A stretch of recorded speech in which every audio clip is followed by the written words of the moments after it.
అభివృద్ధి గురించి మాట్లాడుతూ ఈ ప్రభుత్వం ప్రాపగాండాకు ఎక్కువ పెద్దపీట వేసిందన్నారు అధ్యక్ష.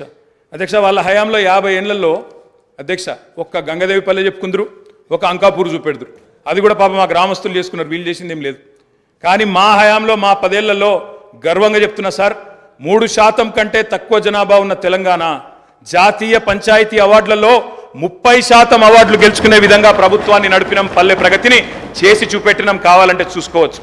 ఏ పల్లెకు పోయినా ట్రాక్టర్లు, ట్యాంకర్లు, ఏ పల్లెకు పోయినా ట్రాలీలు, ఏ పల్లెకు పోయినా డంపింగ్ యార్డులు, ఏ పల్లెకు పోయినా ఇంటి ముంగటయ్యాల నీళ్లు, బ్రహ్మాండంగా చెట్లు. ఇవి వాస్తవాలు కాదా అధ్యక్ష?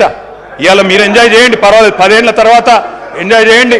సర్పంచులకు ఇది ఇస్తాం, మాజీలకు అది ఇస్తాం, బస్సు ఫ్రీ, బంగారం ఫ్రీ, బండి ఫ్రీ అని చెప్పి ఓట్ల కోసం చాలా చెప్పారు అధ్యక్ష. సంతోషం, చేయండి, మేము వద్దంటలేదు. నిర్మాణాత్మకమైన సూచనలు చేయమన్నారు, తప్పకుండా చేయండి. మీ మేనిఫెస్టోలోని ప్రతి హామీని నిలబెట్టుకోండి. We welcome it, we will support you. తప్పకుండా సపోర్ట్ చేస్తాం అధ్యక్ష. గత 10 ఏళ్లలో